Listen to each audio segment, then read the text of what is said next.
இது வந்து நடக்கிறது முதல் முறை அல்ல. கொரோனா மிக தீவிரமாக நடந்து கொண்டிருந்த போது செகண்ட் வேவ் அப்பவும் கூட இதே மாதிரி கூட்டத்தை கூட்டி லோக்கல் நிர்வாகம் அவர் மேலே வழக்கு தொடுத்துருக்குது.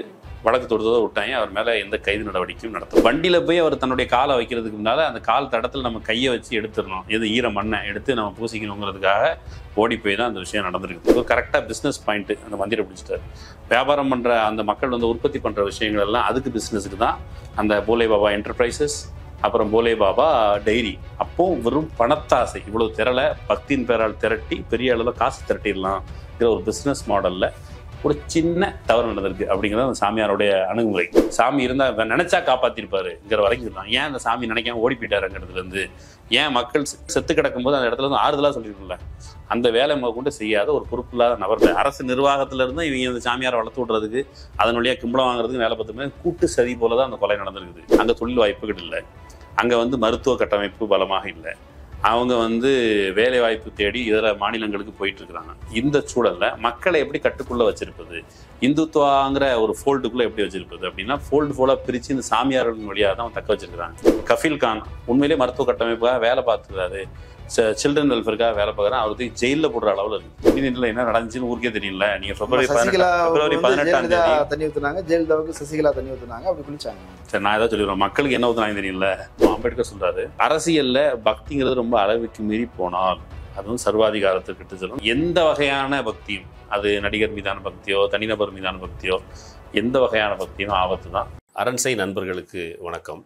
அரண்சை ஊடகம் சுயேட்சையாக இயங்குவதற்காகவே உருவாக்கப்பட்டது. நாம் செய்கிற வேலை உண்மையிலேயே மக்களுக்காக செய்கிறோம் என்பதை நீங்கள் நம்பினால், வாய்ப்பு இருந்தால் இந்த ரேசர் பே கியூஆர் கோடுக்குள்ளே நீங்கள் வந்து அதை ஸ்கேன் பண்ணி எங்களுக்கு உங்களால் இயன்றதை விருப்பம் இருந்தால் ஆதரவு தெரிவிக்கலாம். அரண்சை நேயர்களுக்கு வணக்கம். நான் மதன் நெடுமகன். இன்றைய நமது சிறப்பு விருந்தினர் தோழர் மகிழன் அவர்கள். நிறைய விஷயங்கள் வாதிக்க இருக்கிறோம், அவரை வரவேற்கலாம். வணக்கம் தோழர். வணக்கம். உத்தரப்பிரதேச மாநிலம் அத்ராஸ் மாவட்டத்தில் ஒரு பெரிய நெருக்கடி வந்து சத்சங் அப்படிங்கிற ஒரு நிகழ்ச்சியை வந்து போலோ பாபா அப்படின்னு ஒருத்தர் வந்து நடத்தியிருக்கிறார். ஒரு சொற்பொழிவு, ஒரு மத சொற்பொழிவு. அதுல வந்து ஒரு கூட்ட நெருக்கடி ஏற்பட்டு 122 பேர் இப்போ வரைக்கும் இறந்துருக்கிறாங்க அப்படின்னு சொல்றாங்க. மருத்துவமனைக்கு கொண்டு போன இடங்கள்லையும் கூட சரியா மருத்துவம் பார்க்கல, பெரிய அதிகாரிகள் யாரும் வரல, போலீஸ் அதிகாரிகள் இல்லை, நடவடிக்கைகள் எதுவுமே இல்லை, நிராதரவாக விடப்பட்ட நிலையில் மக்கள் இருக்கிறார்கள் என்பதாக எல்லாம் செய்திகள் வந்துகிட்டு இருக்கிறது.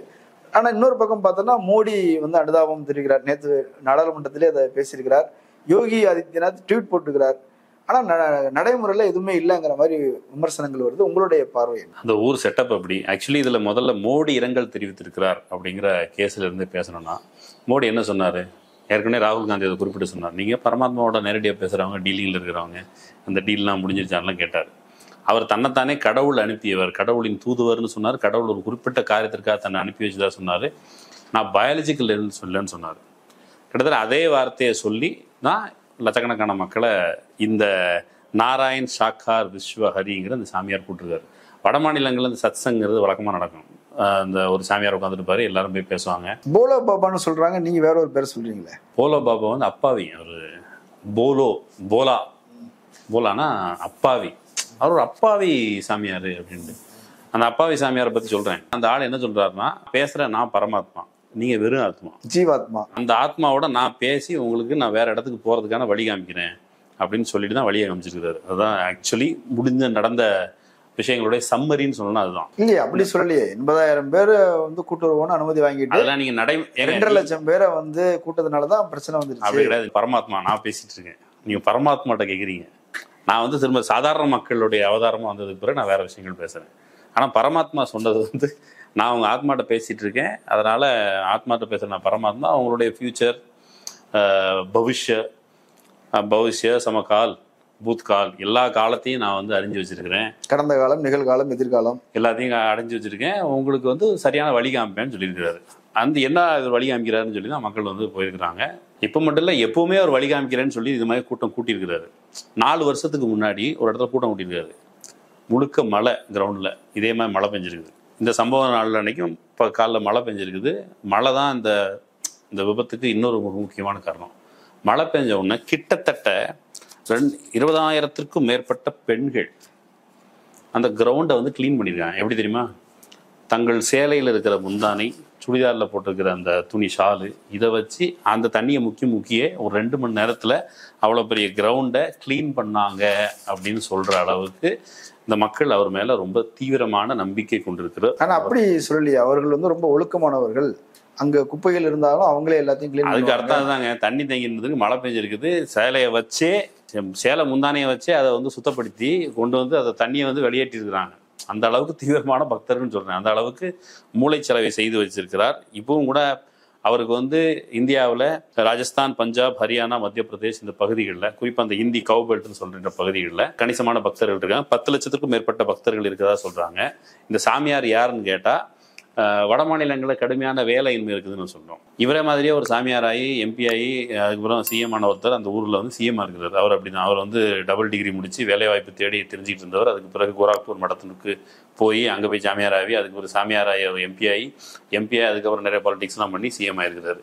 இப்போ இன்னொரு பிரதமர் வேலைக்காக காத்திருக்கிற நபர் யோகி ஆதித்யநாத் அவர். அதே மாதிரி இவரும் நம்ம மட்டும் ஒரு கான்ஸ்டபிளாக இருக்கணும், அவர் உளவுத்துறையில் வேலை பார்த்தவர், கான்ஸ்டபிளாக இருக்கணும், கான்ஸ்டபிள் வேறைய விஆர்எஸ் கொடுத்துட்டு இது நல்ல பிஸ்னஸாக இருக்குது, வேலை வாய்ப்பு கொஞ்சம் பெட்டராக இருக்குது அப்படின்னு சொல்லிட்டு இதுக்கு வந்திருக்கிறாரு.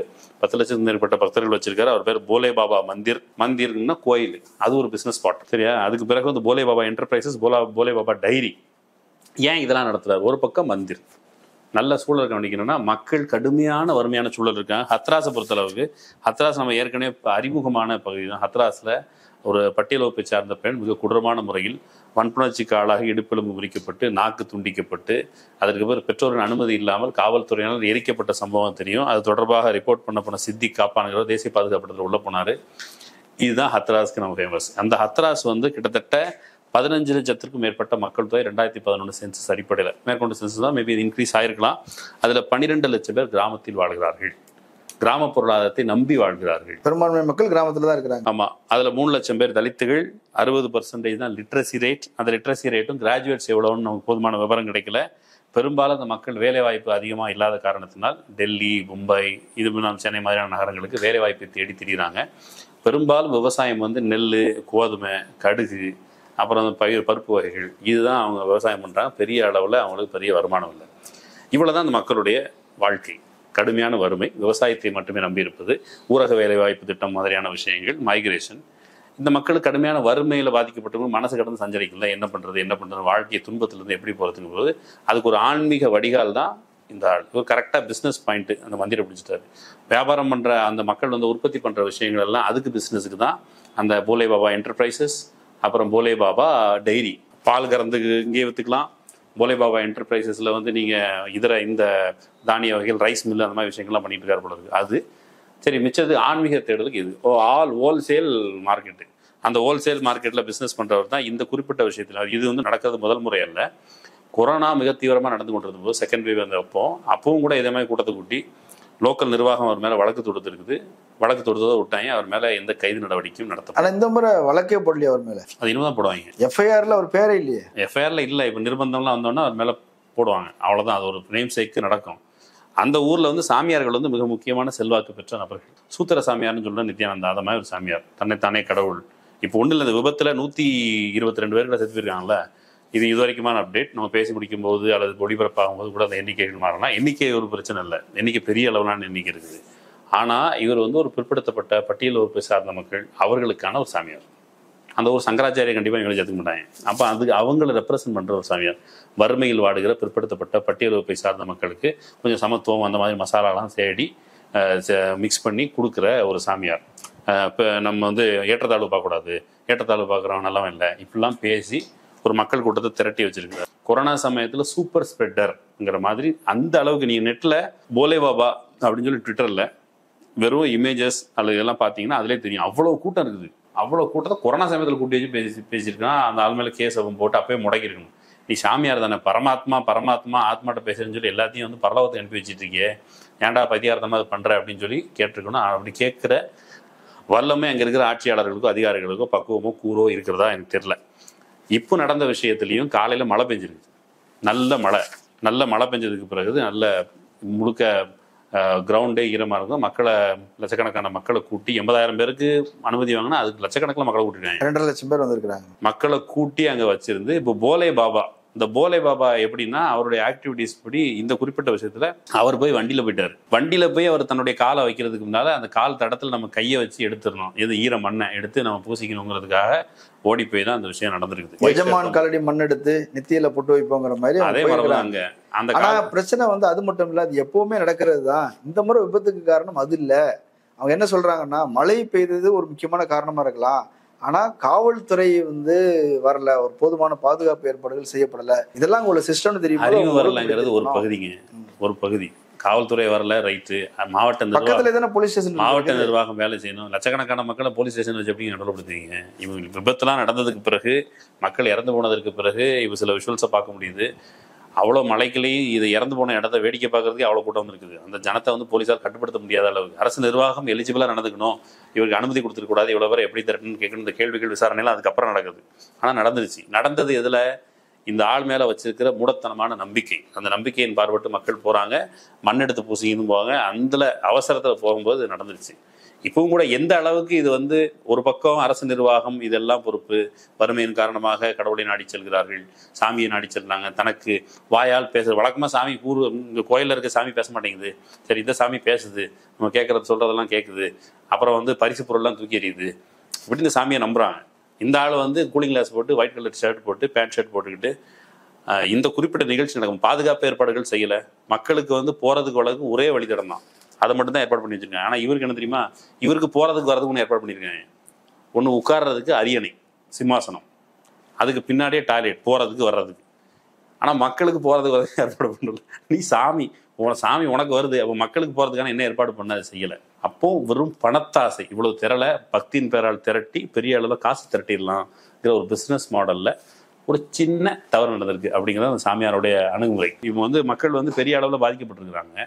பாதிக்கப்பட்டிருக்க மக்களுக்கு லோக்கல் நிர்வாகம் வந்து நீங்கள் மருத்துவம் அதெல்லாம் செய்யணும் அப்படின்னு கேட்டால், இப்போ ஒன்று பாதிக்கப்பட்ட மக்கள்கிட்ட கேட்டால் மக்கள் வந்து சாமி என்னங்க பண்ணுவார், இது இங்கே மட்டும் சொல்லலை. இப்போ வந்து சாமி என்ன பண்ணுவாருங்கிற நீங்கள் கரெக்டாக பொறுத்து வந்து கொரோனா எவ்வளோ பரவிடுச்சு. உத்தரப்பிரதேசத்தில் அவ்வளோ மக்கள், வாரணாசி உட்பட பல்வேறு இடங்களில் செத்தாங்க. அந்த ஊரில் போய் பர்காத் எடுத்து போய் இன்டர்வியூ எடுத்தும்போது மோடி என்னங்க பண்ணுவார் கொரோனா வந்ததுக்கு அப்படின்னு கேட்டாங்க. அதே போல் இந்த குறிப்பிட்ட விஷயம் பக்தி என்ன எல்லைக்கு கொண்டு போகும், அது சம்மந்தப்பட்ட நபரை குற்றத்திலிருந்து விடுவிக்கிற ஒரு வேலை செய்தில்லை, இதையும் அதே செய்யுது. சாமிக்கு தெரியாது, சாமிக்கு ஒன்றும் தெரியாது, சாமி என்ன பண்ணுவார், இது வந்து மனிதர்களால் நடந்தது, சாமி இருந்தால் நினைச்சா காப்பாற்றிருப்பாருங்கிற வரைக்கும் சொல்லலாம். ஏன் அந்த சாமி நினைக்காம ஓடி போயிட்டாருங்கிறதுலேருந்து, ஏன் மக்கள் செத்து கிடக்கும்போது அந்த இடத்துல இருந்து ஆறுதலாக சொல்லிருக்கும்ல, அந்த வேலை கொண்டு செய்யாத ஒரு பொறுப்பில்லாத நபர் மேல அவருக்கு வந்து நிறைய பேர் இறந்துட்டாங்கிறதுனால அவர் தலைமுறை இருக்கிறாரு. ஏங்க இறந்துட்டான்னா இப்போ நம்ம வீட்டில் யாராவது இறந்து போயிட்டா என்ன பண்ணுவோம்? நம்ம குறைந்தபட்சம் உட்காந்து ஒப்பாரியா வைக்கணும்ல. உன்னுடைய நீ பரமாத்மா, நேற்று வரைக்கும் நீ இன்ட்ராக்ட் பண்ணிக்கிட்டு இருந்த, பேசிக்கிட்டு இருந்த ஆத்மா, அந்த ஆத்மாக்கள்லாம் நேரம் பரலோகம் போயிடுச்சு. நீ குறைந்தபட்சம் அந்த ஆத்மா எந்த உடலில் தங்கி இருந்ததோ அந்த உடல்கிட்ட உட்காந்து பேசணும்ல. மக்கள் அதை சொல்ல மாட்டேன்றாங்க. சர்மான்னு ஒரு பத்திரிகையாளர் அதே மாவட்டத்தில் உள்ளவர், ஒரு 10 வருஷத்துக்கு மேல அங்க பிராக்டிஸ் பண்றவர், அவர் சொல்றாரு, இங்க மருத்துவமனைக்கு கொண்டு வந்து உடல்களை கொண்டு வந்தாங்க, குவியல்களாக போட்டு வச்சிருந்தாங்க, அதுல உயிரோடு இருந்தவங்களும் இருந்தாங்க. ஒரு பெண்ணை பார்த்து மூச்சு விட்டுக்கிட்டு இருந்தாங்க, ஆனால் ட்ரீட்மெண்ட் கொடுக்காதனால இறந்துட்டாங்க. மக்கள் சொல்றாங்க அரசு நிர்வாகம் எங்கேன்னு கேக்குறாங்க, அதிகாரிகள் எங்கே, மருத்துவர்கள் எங்கன்னு தான் கேட்கறாங்க. தவிர அந்த கேள்வி நியாயமானது. அரசு நிர்வாகம், மாவட்ட நிர்வாகம்லாம் பொறுப்பெடுத்துக்கணுங்கிறது ரைட். ஒன்று அரசு நிர்வாகத்தை மக்கள் குற்றம் சொல்றாங்க, ரைட், அது உண்மை. ஆனால் இது வந்து கூட்டாக நடந்திருக்கிற வேலை. அரசு நிர்வாகத்துல இருந்து இவங்க இந்த சாமியாரை வளர்த்து விடுறதுக்கு, அதன் வழியாக கிம்பளம் வாங்குறதுக்கு வேலை பார்த்துமே கூட்டு சதி போல தான் அந்த கொலை நடந்திருக்குது. கொலை தான் சொல்லணும். இவ்வளோ மக்களை வந்து கூட்டி தேட்டு. அப்போ அங்கே ஆக்சிஜன் பற்றாக்குறை இருக்குதானா? இப்போ மட்டும் இல்லையே, ஆக்சிஜன் பற்றாக்குறைக்கு உத்தரப்பிரதேசம் ஒரு மாடல் வச்சிருக்கு. நம்ம கஃபீல் கானை கூப்பிட்டு பேசணும். கஃபீல் கான் வந்து குழந்தைங்க சாக கிடக்கிற சமயத்தில் ஆக்சிஜன் ஏற்பாடு பண்ணி கொடுத்தாருன்னு அவருக்கு உள்ளப்பட்டாங்க. எந்த மருத்துவராவது இப்போ ஆக்சிஜன் ஏற்பாடு பண்ணி கொடுக்கணும்? இப்போ கஃபீல் கான் வந்திருந்தப்ப கூட சொன்னார், ஜவான் படத்துல இவர் ஆக்சிஜன் ஏற்பாடு பண்ணி கொடுத்தது படத்துல வச்சது இவர் மேல கேஸை போட்டு அலைய விட்டுட்டு இருக்காங்களாம். அப்ப எந்த மருத்துவருக்கு அந்த பொறுப்புங்கிறது வரும்? பயம், வாழ்நாள் முழுக்க அப்படி அலைய வேண்டியது இருக்கும்.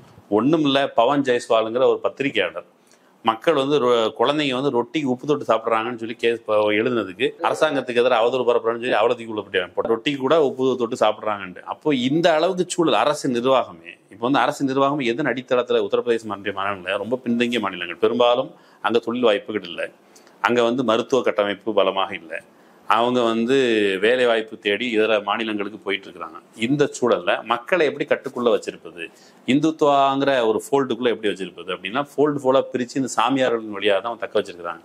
மக்களுடைய ஆற்றாமை, கோபம், இதனுடைய வெளிப்பாடு. ஒருவேளை இப்படியான வடிகால்கள் கிடைக்கல இந்த சாமியார்னு சொன்னா, மக்கள் இன்னைக்கு இந்த மரணத்தை ஒட்டி கேட்கிற கேள்விகளை நியாயமாக சாதாரண நாட்களில் நான் ஏன் வறுமையில் இருக்கிறேன், நான் ஏன் இடம்பெயர நிர்பந்திக்கப்படுகிறேன், ஏன் எங்கள் வீட்டு பெண்கள் மேலே அத்துமீறல் செய்யப்படுது, இப்படி எல்லா கேள்விகளையும் மக்கள் சாதாரண நாட்களே கேட்டிருப்பாங்க. அதை முனைமழுங்க செய்கிற வேலையை இந்த ஆள் வந்து ஃபெசிலிட்டேட் பண்ணி கொடுக்குறாரு. அரசு நிர்வாகம் இது போன்ற ஆசாமிகளை தற்காலிகமாக இப்போ நடவடிக்கை எடுக்கலாம், ஆனால் நீண்ட கால நோக்கில் இவங்க நடவடிக்கை எடுக்க மாட்டாங்க. இந்த சாமியார்கள் வந்து உத்தரப்பிரதேஷ் மாதிரியான மாநிலங்களில், அந்த கவு பெல்ட் மாதிரியான மாநிலங்களில் அவங்க ஆட்சி செய்வதற்கு தேவையான ஒரு செட்டப், அது ஒரு கருவி. அதனால சீக்கிரமே நடவடிக்கை எடுக்க மாட்டாங்க. ஹத்ராஸில் வந்து இன்னைக்கு நேரத்தில் நடக்கலைங்க. கொஞ்ச நாளைக்கு முன்னாடி ஜம்முக்கு மே 2024, ரொம்ப நாள் இல்லை, மே 20, 2024 இதே மே சாமியை தேடி ஜம்முக்கு போயிருக்காங்க. சிவகோரிங்கிற ஆலயத்திற்கு. அங்கே போயிட்டு 20 பேர் 21 பேர் இறந்து போயிருக்கிறாங்க, 40 பேர் காயமுற்று இருக்கிறாங்க. எதனால்? மக்கள் வந்து ஒரு ஆற்றாமையில் தங்களுடைய துயருக்கு வழி தேடி திரிகிறாங்க. அதில் ஒரு பகுதியாக இந்த விபத்துகள் நடக்குது அப்படிங்கிறதான் உண்மை. இது வந்து மேற்கொண்டு நடக்காத, இன்னைக்கு நடந்துருச்சு நாளைக்கு நடக்காதா அப்படின்னா கண்டிப்பாக நடக்கும். அது வந்து கொஞ்சம் கொஞ்சமாக அதுலேருந்து விடுபடணும். இப்போ வந்து இவர் மல்லிகார்ஜுன கார்கே பேசும்பொழுது இந்த குறிப்பிட்ட விஷயத்தில் இந்த ஸ்டாம்பேட் இதெல்லாம் பேசும்பொழுது இன்னொரு விஷயத்த சொல்கிறார். மகாராஷ்டிராவில் அந்த ஸ்ரத்தா நிர்மூலன் சமிதிங்கிற பேரில் ஒரு மூவ்மெண்ட் நடத்திக்கிட்டு இருந்த நரேந்திர தாபோல்கர் அப்படிங்கிற சிபிஐ சார்ந்த ஒரு தோழர் மூடநம்பிக்கைகளுக்கு எதிராக தொடர்ச்சியாக அந்த வேலையை வந்து செஞ்சுட்டு இருந்தார். நரேந்திர தாபோல்கருங்கிற அவர் உள்ளூரில் இருக்கிற சாமியார்கள் எல்லாம், ஃபார் எக்ஸாம்பிள் வாயிலிருந்து லிங்க் எடுக்கிறாங்கன்னா அது நேரடியாக சவால் விட்டவர், அந்த வேலைகள்லாம் செஞ்ச ஒரு நபர். ஃபார் எக்ஸாம்பிள் நாக்கில் திரிசூலத்தை குத்துறாங்கன்னா எப்படி குத்துறாங்கிற வரைக்கும் டெக்னிக்கலாக மக்கள் மத்தியில் இந்த சாமியார்களுடைய செல்வாக்கை குறைக்கிறதுக்கான வேலையை மூடநம்பிக்கை ஒழிப்புங்கிற வேலை பிரச்சாரம் செஞ்சுட்டு இருந்தார். ஆனால் என்ன பண்ணாங்க, அங்கே இருக்கிற சங்கிகள், சனாதன சன்ஸ்தா இந்த குற்றம் சுமத்தப்படுகிறது, கொலை பண்ணாங்க, சுட்டு கொண்டாங்க. அதற்கு பிறகு அவருடைய உயிரை கொடுத்து போராடினதன் விளைவு மூடநம்பிக்கை ஒழிப்புக்கான ஒரு சட்டம் வந்தது. கர்நாடகாவில் அந்த மாதிரி ஒரு சட்டம் வந்துருக்கு. இல்லை, சட்டம் மட்டும் போதுமா? இப்போ தமிழ்நாட்டில் மூடநம்பிக்கை ஒழிக்கிறதுக்குன்னே ஒரு இயக்கமே வேலை செஞ்சுட்டு இருக்கு. அவர் இயக்கமாக தான் வேலை பார்த்துட்டு இருந்தார். சட்டம் பின்னாடி கொண்டு வந்தாங்க. அவர் வந்து மக்கள் மத்தியில் அதுக்கு அதனுடைய வாலண்டியர்ஸ் இன்னைக்கும் மகாராஷ்டிராவில் வேலை பார்த்துட்டு இருக்கிறாங்க. அது பிட்ஸ் அண்ட் பீசஸாக பாக்கெட்டாக அம்பேத்கரிஸ்டுகள், ஃபார் எக்ஸாம்பிள் அம்பேத்கரோட நினைவிடத்துக்கு போனால் டிசம்பர் 6 அங்கே வர்றவங்கள கயிறு கட்டிருக்கவங்க, அந்த தாயத்தை போட்டிருக்கவங்க எல்லார்ட்டையும் அதில் வந்து கழட்டி இந்த மூடநம்பிக்கைகள் விடுபடுவோம்னு ஒரு விஷயம் பரப்புரை அங்கே செய்கிறாங்க. அங்கேயும் நடக்குது. ஆனால் தமிழ்நாட்டு அளவுக்கு அது பரப்புரையாக நடக்கல. தமிழ்நாடு ஒப்பீட்டு அளவில் இந்த மாதிரி விஷயங்கள்லேருந்து வேறுபட்டு இருக்குது. ஆனால் இங்கேயும் நடந்தது, அது கடைசி வரும். ஆனால் இது வந்து என்ன செய்யும் அப்படின்னா, அவங்களுடைய அசலான பிரச்சனைகள்லேருந்து விடுவிச்சு இப்படியான நீங்கள் அசலான ஒரு தற்காலிக ரிலீஃபுக்கு போவீங்க. அந்த ரிலீஃபில் இது மாதிரி விபத்து நடந்தால் ஒன்றும் செய்ய முடியாது, அது நடக்கத்தான் செய்யும். அது நீண்ட கால நோக்கில் இயக்கங்கள், கட்சிகள் பொறுப்பெடுத்து வேலை பார்க்கணும். சொல்ல வந்தது மல்லிகார்ஜுன கார்கே அதை சொல்லியிருக்காரு. மல்லிகார்ஜுன கார்கே இந்த மாதிரியான போலி சாமியார்களை நம்பி போகிற மக்களை நம்ம அதிலிருந்து விடுவிக்கணும். அதுக்கு எதிராக மூடநம்பிக்கைகளுக்கு எதிராக பரப்புரை செய்யணும். இந்த போலி சாமியார்களை அவங்கள வந்து முடக்கணும் அப்படின்னு சொல்லி அவர் வந்து பேசியிருக்கிறாரு. மருத்துவ கட்டமைப்பு குறித்து வந்து ஏற்கனவே விமர்சனங்கள் வந்துட்டே இருக்குது. இந்தியாவிலேயே அதிகமாக மத்திய அரசுடைய நிதியை பெறக்கூடிய மாநிலமாக அதுதான் இருக்குது. அயோத்தியிலேயே 50,000 கோடி ரூபாய்க்கு மேலே வந்து செலவு பண்ணாங்கன்னு சொல்கிறாங்க. அது இல்லாமல் அவர்கள் வந்து 10 ரூபா கொடுத்தாங்க அப்படின்னா அவங்களுக்கு 40 ரூபாயை திருப்பி கொடுக்குறாங்க அப்படின்றத, 1 லட்சம் கோடி வசூல் பண்ணி கொடுத்தா, வரி வசூல் பண்ணி கொடுத்தாங்கன்னா அவங்களுக்கு வந்து 3 லட்சம் கோடியை திருப்பி கொடுக்குறாங்கன்னு சொல்கிறாங்க. தமிழ்நாட்டுக்கு அப்படி கிடையாது, கர்நாடகா அப்படி கிடையாது. ஆனால் இங்கெல்லாம் முற்போக்கு சிந்தனைகள் வளர்ந்துருக்குது, இருக்கட்டும். ஆனால் அங்கே ஒரு கட்டமைப்பாவது செஞ்சணும். மருத்துவங்கிறது ஒரு பெரிய பிரச்சனையாக சொல்லப்படும் போது மருத்துவமனைகளை உருவாக்கியிருக்கலாம், அல்லது ஒரு வசதி வாய்ப்புகளே உருவாக்கியிருக்கலாம் இல்லையா? இருக்கிற மருத்துவமனையிலே அவங்க செலவு பண்ண மாட்டேங்கிறது தான் மிக முக்கியமான விஷயம். இந்த குறிப்பிட்ட விஷயத்தில் தெரியுதுல்ல, இருக்கிற மருத்துவமனை இருக்குது, பெரிய ஹாஸ்பிட்டல் இருக்குது. ஆனால் ஹாஸ்பிட்டலில் இந்த அளவுக்கு விபத்தில் பாதிக்கப்பட்டவர்களை சிகிச்சை செய்வதற்கு போதுமான உபகரணங்கள், முழுக்க ஊழல். நீங்க வந்து மக்களை வந்து ஃபார் எக்ஸாம்பிள் ஆம்புலன்ஸ் இருக்குதுங்க, மாட்டுக்கு தானே ஆட்சி நடத்துறாங்க இவங்க. மாட்டுக்கு தான் ஆட்சி. இந்த மாட்டுக்கு கம்பளி போட்டு வருது, மாட்டுக்கு குளிரும் அப்படின்னு கம்பளி போச்சு. பகவத்கீதையெல்லாம் மாட்டி காட்டுறதுக்கு ஆட்கள் வச்சிருக்காங்க. மாட்டுக்கு இன்சூரன்ஸ், மாட்டுக்கு பகவத்கீதை, இதெல்லாம் பண்ணுவாங்க. அங்க வாழ்கிற மனுஷர்களை, அங்க இருக்கிற ஆட்சியாளர்கள் மாடா கூட மதிக்கல அப்படிங்கிறது அங்க இருக்க யதார்த்தம். ஆனா மருத்துவ கட்டமைப்பை பலப்படுத்துவதற்கு இவங்க வந்து அதுக்கான இன்வெஸ்ட்மெண்ட், இந்த விஷயங்களை செய்யணும். அதற்கு மாறாக தமிழ்நாட்டிலேருந்து நீட் வச்சு இங்கேருந்து நாங்கள் வந்து பூல் பண்ணி அங்கே வந்து நான் கிழிச்சிருவோன்னு சொல்கிறாங்க. இது வரைக்கும் ஒன்றும் கிழிக்கலைங்கிறது யதார்த்தம் அங்கே தெரியுது. நீங்கள் வந்து காங்கிரஸ் அப்படி தப்பு பண்ணிடுச்சுன்னா 10 வருஷமாக இவங்க செய்யணும். மருத்துவ கட்டமைப்பை பலப்படுத்துறதுக்கு என்ன பண்ணீங்க? இப்போ கஃபீல் கான் உண்மையிலே மருத்துவ கட்டமைப்புக்காக வேலை பார்த்துக்கிறாரு, சில்ட்ரன் வெல்ஃபேருக்காக வேலை பார்க்குறாரு. அவருக்கு ஜெயிலில் போடுற அளவில் இருக்குது. நம்ம மருத்துவரை அனுப்பினா அவர் ஜெயிலுக்கு தான் போகணும், நேராக அதுக்கு வந்து ஜெயிலில் தான் மெடிசன் படிக்கணும். ஸோ வந்து ஆட்சியாளர்களுடைய அக்கறையற்ற தன்மை. இன்றைக்கி தான் இந்த பிஜேபி சங் பரிவார் சிந்தனையிலிருந்து மக்கள் வந்து இந்த தேர்தல் காலத்தில் விடுபட தொடங்கியிருக்காங்க.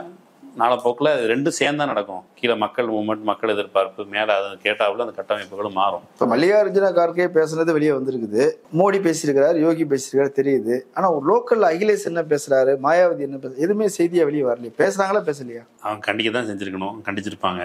மாயாவதி பீரியடில் அதிகாரிகள் வந்து அந்த அந்த பல்ப் ஒன்று எரியும்ல வண்டியில், அரசு வண்டியில், அந்த பல்போடு அங்கே போவாங்களாம். சில நேரம் லீவ் எடுத்துகிட்டு இந்த சத்சங்கு போவாங்களாம். அகிலேஷும் அவங்க பக்தர் தான். ஸோ அது வந்து கூட்டு பொறுப்பு தான். இந்த ஆளோட பக்தர் அவர்.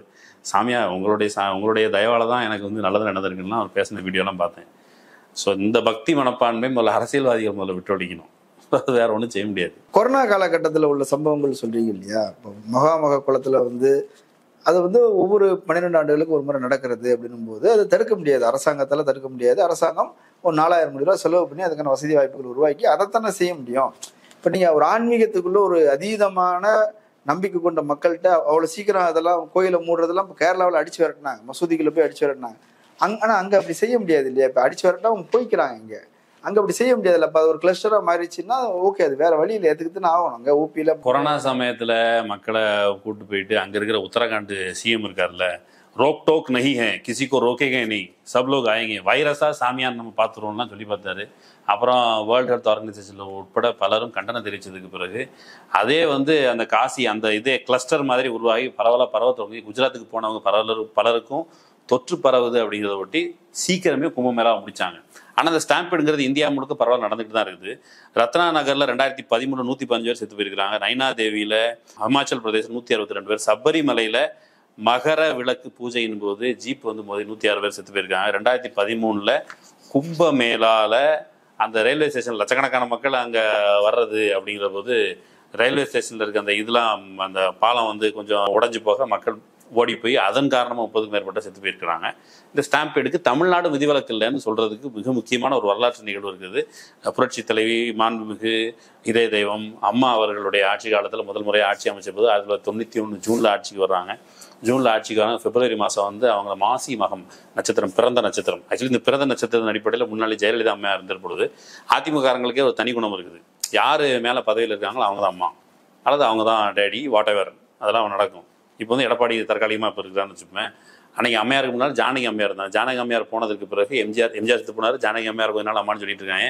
ஜானகி அம்மையார் அந்த அளவுக்கு ஓட்ட திரட்ட முடியலன்னு 91 ராஜீவ் படுகொலைக்கு பிறகு இந்த அம்மையார் ஆட்சிக்கு வர்றாங்க. ஆட்சிக்கு ஜூன் மாதம் வந்ததுக்கு பிறகு பிப்ரவரி 18 மாசி மகம் பிறந்தநாள் நட்சத்திரத்தை விட்டு இந்த அம்மா வந்து ஏற்கனவே தன்னுடைய பாவத்தை போக்குவதற்காக, எந்த பாவத்தை போக்குறதுக்குன்ட்டு அது செஞ்ச பாவத்துக்கா, கொடநாடுல இருந்து டான்சி ஊழல்ல இருந்து வருமானத்துக்கு அதிகமாக சொத்து சேர்த்த ஊழல் இருந்து பிற்காலத்தில் செய்ய போகிற பாவமா ஏற்கனவே செஞ்ச பாவத்துக்கான்னு தெரியல. ஆனால் பாவத்தை கழுவுறதுக்கு நீராடுறது குளிக்கிறதுன்னு முடிவு பண்றாங்க. நீங்க எவ்வளவு பெரிய சிஎம், ₹1 தான் நீங்க சம்பளம் வாங்கினீங்க, அந்த சாமி இருக்கிற திசையை பார்த்து கும்பிட வேண்டியதானே, சாமி உங்களுக்காக தான் அங்க குளிக்கிறேன் அப்படி செய்யல. ஆனா அங்க போய் கும்பகோணம் மாவட்டத்துல ஒரு புனித நீருங்க, அங்க போய் குளிச்சாதான் புனித நீர் தான். புனித நீர்ல என்ன நடந்துச்சுன்னு ஊருக்கே தெரியல. நீங்க பிப்ரவரி 18 தண்ணி ஊத்துனாங்க, ஜெயலலிதாவுக்கு சசிகலா தண்ணி ஊத்துனாங்க, அப்படி குளிச்சாங்க. சரி, நான் ஏதாவது சொல்லிடுறேன். மக்களுக்கு என்ன ஊத்துனாங்க தெரியல.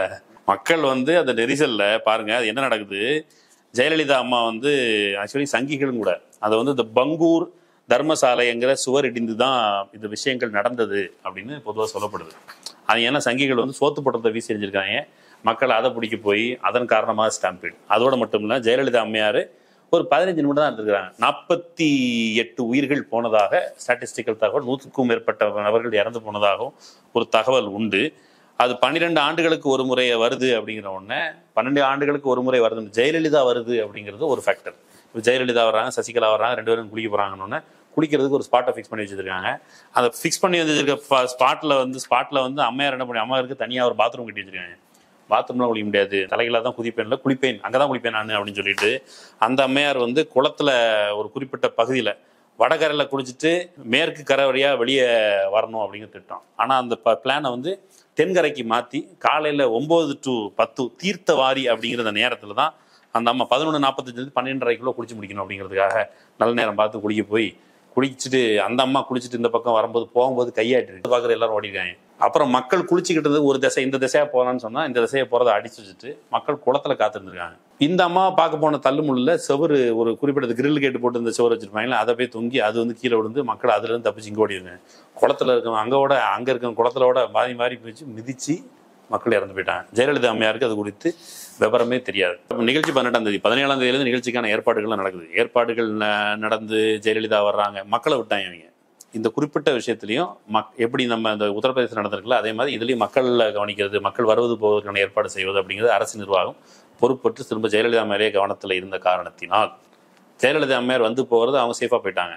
குளத்தில் அவர்களுக்கு ஜெயலலிதாவுக்கோ ஜெயலலிதா சார்ந்தவர்களுக்கோ எந்த உயிர் சேதமும் ஏற்படல. ஆனால் அப்பாவி மக்கள், சாதாரண மக்கள் 12 ஆண்டுகளுக்கு ஒரு முறை இந்த மகாமகம் வருதுன்னா அதை குடிச்சு நீராடினா பாவமெல்லாம் போயிடும், வாழ்க்கை சரியாயிடும் நம்பிக்கையோடு வந்த மக்களுக்கு கூடுதலாக திரைக்கவரிச்சி ஜெயலலிதா முதலமைச்சர் இதெல்லாம் சேர்ந்து அவங்க பின்னாடியே போய் அந்த பிரச்சனை வருது. ஆனால் ஜெயலலிதா அம்மையார் என்ன சொன்னார்னா, மக்கள் சோத்து பொட்டலம் வாங்க போனாலும் செத்து போயிட்டாங்கன்னு சொல்லி அரசாங்கம் தரப்புல வந்து விளக்கம் கொடுக்கப்பட்டது.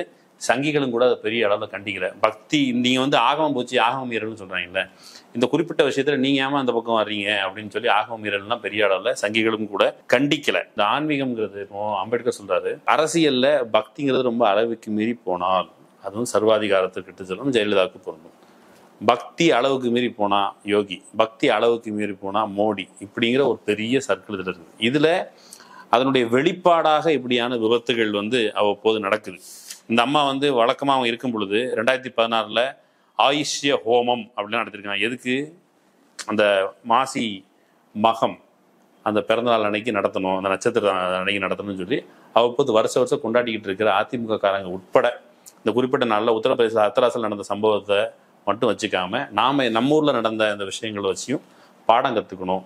பக்தர்களும் மக்களும் கூட கடவுள் வந்து எனக்கு கடவுள் நம்பிக்கை இல்லை, ஆனால் கடவுள் எங்கே வீட்டு இருக்கிறார், உங்கள் பக்கத்தில் இருக்கிறார், உங்கள் அக்கம் பக்கத்தில் இருக்கிறார், உங்களை சுற்றி உங்களை தான் பார்த்துட்டு இருக்காருன்னு சொன்னால் கோயிலுக்கு போய் இந்த ரொம்ப நெருக்கடியான சமயத்தில் தான் போகணும்னு அவசியம் கிடையாது. ஒன்று அரசு நிர்வாகம் ஒழுங்காக வேலை பார்த்துருக்கான்னு பார்த்துட்டு போங்க, அப்படிலாம் அந்த நாளை தவிர்ப்பது ரொம்ப ரொம்ப சேஃபான விஷயம். அப்படி இல்லை அப்படின்னு சொன்னால் இப்படியான விபத்துகள் தவிர்க்க முடியாதவை. அதுக்கு பிறகு அரசாங்கத்தை மட்டும் குற்றம் சொல்லிட்டு நாங்கள் வந்து ரொம்ப ஈஸி. இப்போ ஒன்றும் அதில் இன்னொரு விஷயம் மட்டும் சொல்ல நினைச்சேன். இந்த விபத்துகள் நடந்துச்சுல, இந்த விபத்துகள் நடந்ததுக்கு பிறகு அந்த அம்மையார் வந்து 28 ஜூன் அன்னைக்கு ஒரு மிக முக்கியமான ஒரு மாநாடு நடத்துகிறாங்க. மாநாட்டில் என்ன பேசியிருப்பாங்க? மகாமகம் விபத்தில் இறந்து போன நபர்களுக்கு இரங்கல் தெரிவிக்கிறேன், ரொம்ப வருத்தம், நான் குளிக்க போன இடத்துல இப்படி ஆயிடுச்சு. அப்படி இல்லை, அந்த அம்மாவுக்கு எதுக்கு இது நினைவுச்சுன்னா மிகப்பெரிய பிரம்மாண்டமான மாநாடு நடத்தி அந்த அம்மா 28 ஜூன் 1992 அந்த அம்மாவுக்கு 12 லட்சத்தில் சிம்மாசனம். எந்த சிம்மாசனத்தில் அமர்ந்த பிறகு இந்த விபத்து நடந்ததோ அவங்களுக்கு ஒரு புது சிம்மாசனம் 12 லட்சம். 10 லட்சத்துல 10 கிலோவுக்கு தங்க மீன் கொடுத்துருக்காங்க. 44 சரவணர் ரெட்டை இலை, 44 சவரன் தங்கத்துல ரெட்டை இலை. எதுக்கு இந்த விஷயங்கள்லாம் செஞ்சு அதுக்கு பிறகு வளர்ப்பு மகனுக்கெல்லாம் திருமணம் முடிக்கிறதுக்கு தேவைப்பட்டது அதுக்கான்னு தெரியல. இந்த அளவுக்கு ஆடம்பரமா இந்த மக்களுடைய துயரை கவனிக்காத மெல்ல மெல்ல ஒரு பாசிச தன்மையோட ஜெயலலிதா ஆட்சி செய்ய போறதுக்கு ஒரு முன்னுதாரணம். பக்தி கண்ணை மறைச்சு நிற்கும் பொழுது இது எல்லாமே ஆட்சியாளர்கள் செய்வாங்க. நடிகர்கள் மீதான மயக்கமும் இதுக்கு ஒரு காரணம் இல்லையா? ஒரு நடிகைங்கிறதுனாலயும் அது கூடுதல், அது ஒரு அம்சம். அவங்க நடிகைங்க. காமராஜர் போயிருந்தாருன்னா அந்த கூட்டம் வந்திருக்குமா? கலைஞர் போயிருந்தாரு அந்த கூட்டம் வந்திருக்குமா? எம்ஜிஆர் போயிருந்தா கூட்டம் வரும். ஒண்ணு இல்ல, விஜய் போட்டுமே, மகாமுகத்துக்கு போட்டுமே. கலைஞர் வந்தாலும் கூட்டம் வரும், நம்ம அதை குறைச்சு மதிப்பிடும் போது. காமராஜர் போனாலும் கூட்டம் வரும், ஜெயலலிதா போனாலும் கூட்டம் வரும், விஜய் போனாலும் கூட்டம் வரும். ஆனா கூட்டத்தினுடைய அளவு, வடிவேல் போனாலும் கூட்டம் வரும். அது இல்ல மேட்ரு. ஜெயலலிதா அன்னைக்கு முதல்வருங்கிற ஒரு ஃபேக்டரும், நடிகர்கள் மீதான ஒரு மயக்கம் இருக்குது இல்ல, நடிகருங்கிற மயக்கம் ரெண்டும் சேர்ந்து இருந்தது. இதை மட்டும் தனியா துண்டிச்சு பார்க்க முடியாதுன்னு நினைக்கிறேன். ஆனா எந்த வகையான பக்தியும், அது நடிகர் மீதான பக்தியோ தனிநபர் மீதான பக்தியோ, எந்த வகையான பக்தியும் ஆபத்து தான்.